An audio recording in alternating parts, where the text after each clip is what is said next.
All right, so let's get you some headlines from around the world now. We are taking a look at some breaking news out of Iraq that we told you about at the top of the hour. Several rockets have struck an airbase housing U.S. troops and coalition troops. Debora Patta is following this story, as well as others from Johannesburg. Debora, fill us in. What's the latest?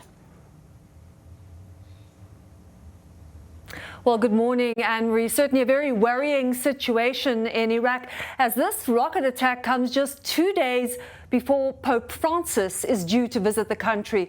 At least 10 rockets landed at the Al-Asad air base that hosts U.S., coalition and Iraqi forces. The base is the same one targeted by Iran during the Trump administration at the beginning of 2020.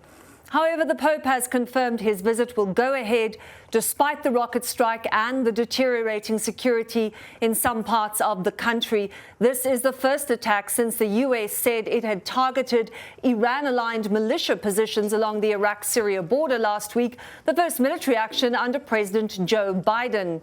Now, staying in the Middle East, over to Afghanistan, where 3 female journalists have been shot dead in Jalalabad.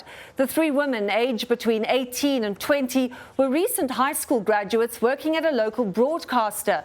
Witnesses report seeing gunmen shoot the women in the head as they returned home from work. A 4th woman is fighting for her life in hospital. There has been a wave of attacks targeting journalists and government workers in recent months as the government and Taliban negotiators try to broker a peace deal and the U.S. withdraws some of its troops.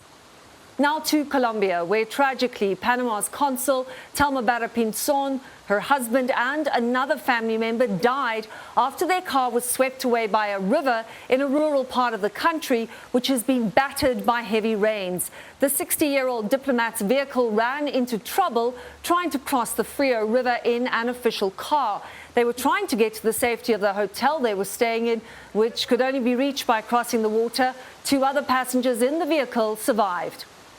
And finally, Australia's Attorney General Christian Porter has identified himself as the cabinet minister at the centre of a rape accusation, an allegation he strongly denies. A letter sent to Australian Prime Minister Scott Morrison last week alleged Porter raped a 16-year-old girl in 1988. The woman took her own life last year. Porter says the things that are being claimed did not happen.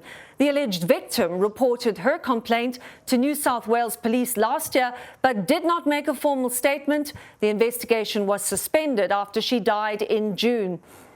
But last week, a letter sent by friends of the woman to the Prime Minister raised the allegation again, accusing the Attorney General of raping the girl at a high school debating tournament where they were teammates. Now, the Australian government has been rocked by a wave of sexual abuse allegations over the past fortnight, which prompted the victim's friends to write this letter. Anne-Marie? All right, Debora, thank you very much.